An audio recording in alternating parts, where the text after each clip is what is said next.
Welcome. This is a teaching video. We're going to be covering how to do a Freedom of Information request specifically for BC right now, but it's the same basic process for the other provinces and for Canada, and this information will be posted on the website.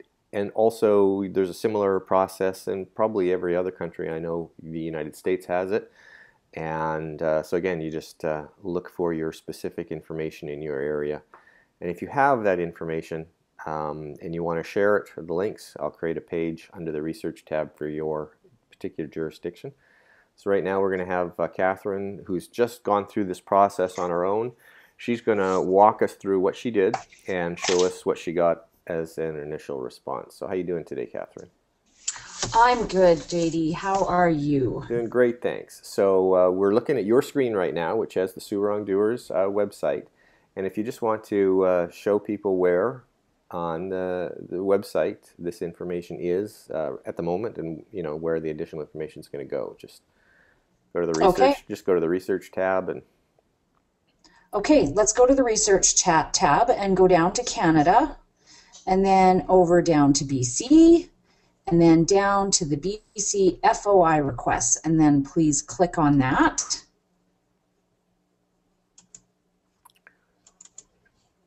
As I am. Just takes a second to load. Yes, I'm finger happy sometimes. Yeah, you gotta wait. One click usually does it. So right now there's a minimal information, and we have notes that Catherine has put together that I'll be putting on the page, and then this video will also be going on here. So that's okay, great. So let's start off with clicking on that first address. And it'll bring up the British Columbia government website for Freedom of Information request. So if you look to the left of the screen, you'll see Submit a General FOI Request. And I need you to click on that. And then we are going to scroll forward. It says FOI General Request Online Form. And this is the way I chose to do it. You can print everything off, mail it in, but this, of course, is easiest. So if you look here at the very top box here, you put your specific records requested. In my actual request, I wrote this. I wrote oath of office and order in council and bond number or insurance number for Justice Miriam Gropper in the Vancouver district. That's just an example. I listed all the judges in particular to my case that I was interested in. So I put that information in there, and then it says please specify the time frame. For me, I put from the time just a few months before my case started to present, so I put January 2012 to present. You just leave blank the specify any references. Preferred method of access to records, I put via post. I wanted a paper copy of what was happening. And then the agency that we're looking for. In my case, we'll just justice right here. So you click on the justice, and then you go further down, fill in your personal information, your email and everything, press continue. And you haven't completed the form, so it's not going to continue. Yeah. So should I fill it out quickly just to give it an idea? Yeah, if you can copy and paste or just type in one particular thing. Yeah. Now it's important for everybody to actually read the specific information that's on these documents as they're going through it. Like for instance, ministry or agency. There it says select the specific ministry or agency you believe has custody. So you don't have to know the absolute place. And as you'll see from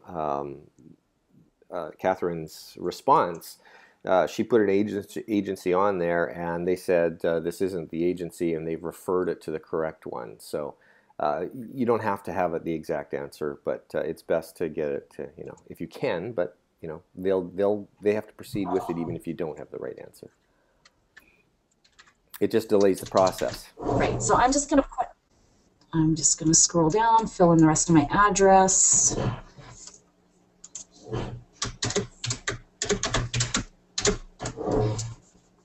And continue. Okay, so there we are. And we just look through, make sure all our information is correct. If you're satisfied, you just press submit, and away it will go. And you'll get confirmation. I'm not going to press submit, or, Sure. well, maybe No, that's fine. That's fine. Good enough. I could. They're going to want possibly credit card information to pay. I think it's $5 per request, dependent on, in my case, it was free at the beginning, and now the response that I got, they're saying that there might be some costs, but I'm not worried about that. So yeah, you just, it did submit, which is fine. There's not much information in there. They'll just ask So you to complete it probably. yeah, so we'll just leave that. So yeah, it's really that simple. And in the notes that I've attached, I've put in a whole list of people that would be of interest to us. For most of us doing the journey that we're doing. Okay, can you open up your document on your computer screen there that has the notes, and we'll include these on the website. I do have that handy. So Public Prosecution Services of Canada, that's actually who ended up getting my FOIP request. And so, JD, I'll let you decide where you want to go from here. I did send a copy of the request, or the responses from my request. Okay, do you have a copy of whatever you printed out, either a copy of what you sent, or do you have a PDF of what you sent, or a PDF of what you received? Both, maybe? I have a PDF of what I received. What I sent is literally on that page where it said submit, and you press that in that box. That's what you print off. That's what's shown as being sent. Just that little thing, and you print it off, and then they send a response to you. Okay, what I'd recommend for everybody is that when you are creating a request, you can print to a PDF on your computer, which creates an electronic version. And if you want to have of this document here, and so you create a folder for your FOI requests, and so every time you make one, print it to a PDF and put it in that folder. Print a hard copy so it goes into a binder, because it's easier to flip through paper sometimes if you want a paper copy. And then every response you get, same thing. If you get it in a paper, scan it, put it into the folder so that you have an organized place of every request that went out and every response, electronically and in paper. Because if they're sending you paper, I encourage everybody to create a binder, 3-hole binder. So all your communications in your situation go in chronological order into your binder, and you can do your research, you can go back and find stuff, and it's a big problem for me and a lot of people is keeping track of all the communications. And the easiest way is a folder on your computer, specifically properly labeled, and a 3-ring binder where everything is chronologically put in as soon as you send it and as soon as you receive it. Okay? So this is the response that you just received. Okay. Yes. So the one here is the original BC office, and she's saying... and if you scroll back to the top, you'll notice that at the top of official letters, you have the authority under which the letter is being issued. You have the Canadian flag, you have the title of the department, Department of Justice, and then the particular office within. This is the official source of the information. And when you don't see a Canadian flag or a coat of arms and the title of a justice at the top of a document, you don't have something that's coming under an official authority. They're now moving some stuff down to the bottom of the document to make it look official, but it's not. It's that's coming from a corporate agency referring to a government department or something, but it's not from the department. That's why you want to see at the top left-hand corner or center whether you have a flag or a coat of arms and then the specific department. So, cool. So this is the response. Okay. Now this is a summary of what you asked for in the first paragraph, right?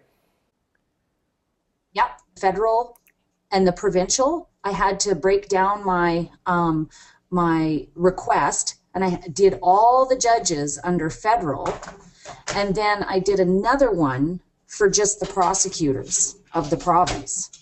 So, and I have not received a well, you'll see The federal one is later down here, the response. So let's just stick to this. So it says, I must advise you that the Department of Justice would not have records in response to your request. You may wish to submit your request here. Okay, so now Miriam Roper is a Supreme Court judge in BC. Yes. And Judge Elaine Adair is provincial or Supreme? Yeah. Nope, Supreme. And these are all Supreme Court judges. Okay. As far as I know, Judge Marguerite Church, yeah, no, she's a Supreme Court judge. So when you get a response from any of these agencies with regards to an information request, they have to provide you with information about how to make a complaint if you're not happy with their response. So they either attach a secondary page which gives you information, or in this case it's a part of the letter. And so here's your instructions. If you're not happy with the response, they give you a phone number and a person to contact about it, and information about complaining about the entire process or what you got, and your time limit within 60 days of receipt of that notice. So again, the whole sue wrongdoers idea is that this is a part of the system. This is just the way it works. You do something, you're not happy with it, you have the right to complain, and there's a specific process for it.